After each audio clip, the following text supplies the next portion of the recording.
BlackBoss Channel. Thank you guys for the continued support, man. This is a story that has been trending on social media, and it's a big one out of the NBA. So we know the James Harden thing. If you don't know, now you will know because I'm about to explain it to you. The James Harden situation, obviously James Harden requested a trade a while back. They didn't grant it to him. The Houston Rockets told him, hey, man, we willing to get ugly with this. And part of the reason why James Harden and Russell Westbrook, who they granted his trade request, part of the reason why these guys requested a trade was because they didn't like what the owner was what stood for, right? A lot of players on the team didn't like that the owner was a Trump supporter. There was reports that came out, and it played a role in this. It played a factor in both of them wanting out. Not to mention that they didn't want to play with each other. That they like each other as friends. They're still friends, good friends, been friends since they were teenagers. But they didn't like the style of play when they were on the court together. And then we saw the mass exodus.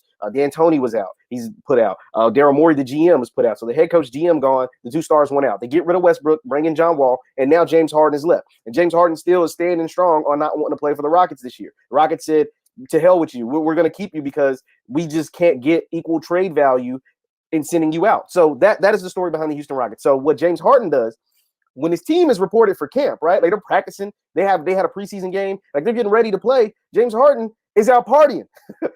First he goes to Lil Baby's birthday party, gives him $100,000 a Richard Mille watch in a Prada bag, like, and he's shown at the parties, clubbing, whatever, no face mask, no nothing. You know, the NBA is real strict about that kind of stuff. So he doesn't go. So then he takes a jet from Atlanta and Lil Baby's birthday party and goes out to Vegas and parties and throws some, makes it rain in the strip clubs out in Vegas and partying and living life. And then he finally reports to Houston. But during the midst of all this, his head coach, the coach of the Houston Rockets, I don't know how much longer he's going to be James Harden's head coach, Stephen Silas, who was their first-year head coach. He's a black man, and he's got to answer these questions like, where the hell's your star at? And he's like, man, I don't know. At this point, it's annoying, and they're getting tired of it. He didn't know where James Harden was at. But Twitter, of course, will find out because he's out partying, making it rain in Vegas and in Atlanta.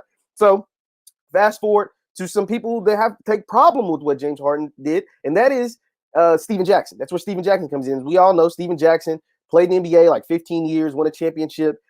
Now he's really into social justice. He's really into black advocacy. Steven Jackson is B1 all day, every day. Steven Jackson is for black people. He might not always have the best approach, right? Like for whatever reason, people will call him controversial, whatever, but he's black first, man. That's all that matters. And that's what matters to me. And that's what should matter to you. The fact that Stack 5, Stack Jack, Steven Jackson, and Matt Barnes, shout out to Matt Barnes, but really Steven Jackson is black first. And he's going to keep it all the way 100 with you. He's not going to sugarcoat anything. He's going to give it to you raw and uncut and just how he feels. And he's never been one to hold his tongue. So this is Stack 5, Steven Jackson, host of All the Smoke podcast, NBA champion, played in the NBA for like 15 years. This is him and his comments, because you got to remember, Steven Jackson played in the league, right? Steven Jackson is coming from a person who played in the league, who had success in the league. He was a successful player, played 15 years.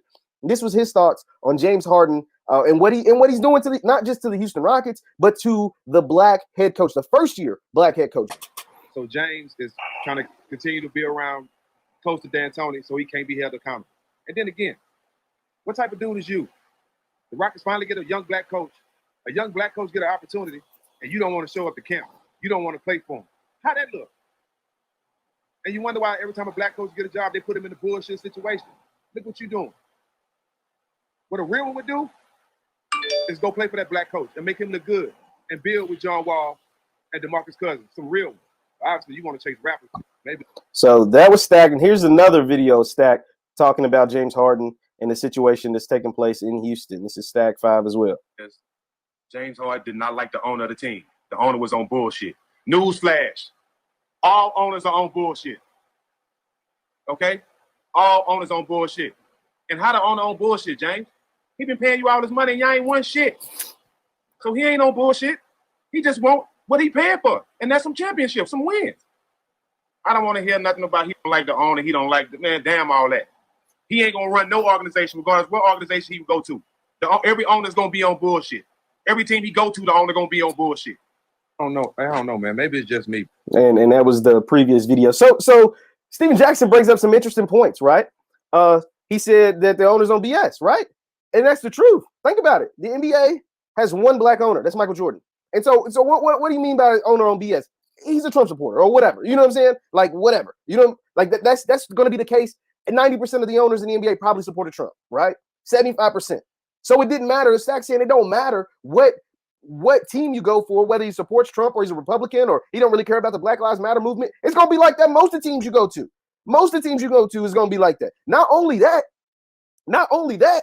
you're not going to be able to run any team outside of Houston. James Harden, for those who don't know, James Harden as a player, has the most control of a team than any player in the NBA. He has more control over the Houston Rockets than LeBron has over the Lakers, than Giannis has over the Bucks, than Steph Curry has over the Warriors. Like, James Harden dictates their practice schedule. James Harden chooses what they do, chooses what takes place, chooses when he wants to show up. Clearly, like that's the known around the NBA.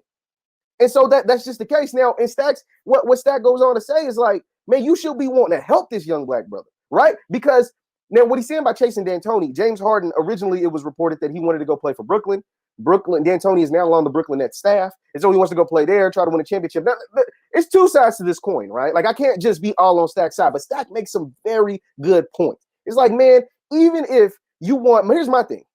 And Stack saying you should go want to play for the young black coach, play with John Wall, Boogie, and all that. And I get it. I get what he said. I also can understand James Harden wanting to trade, right? Like, Boogie and John Wall ain't going to win you a championship. James Harden's in the business of winning championships. He's literally done everything you can do in the NBA. He's won an MVP. He's won multiple scoring titles. He's averaged 30 points a game several times. Like he's done all of that. He wants to win now. Now, whether you think James Harden can win as a lead guard or as the lead person on the team, that's your opinion. Like, that is what it is. I'm not so sure if he can, but, that's beside the point. The point is, if you want to request a trade, there is a way you go about it.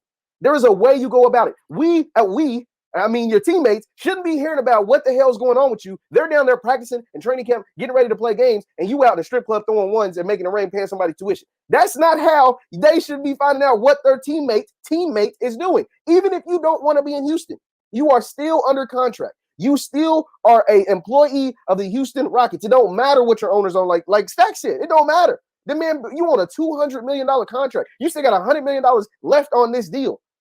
You owe it to the Houston Rockets to come play. You owe it to be there. And not just to be there, because you got 3 years left on the deal. Not just to be there, but for them to be finding out. It's one thing to hold out, right? Like, there's one thing to hold out. And we've seen that in sports all the time. We saw Ezekiel Elliott held out in Cabo, this and that. But to be making it rain on a world tour during a global pandemic while your teammates are down practicing is a totally different level of disrespect. Especially after you told John Wall's on record saying you told him you were looking forward to playing with him and being down there in Houston. Now, James Harden is reportedly back in Houston and has to pass 6 consecutive COVID tests before he can touch the floor.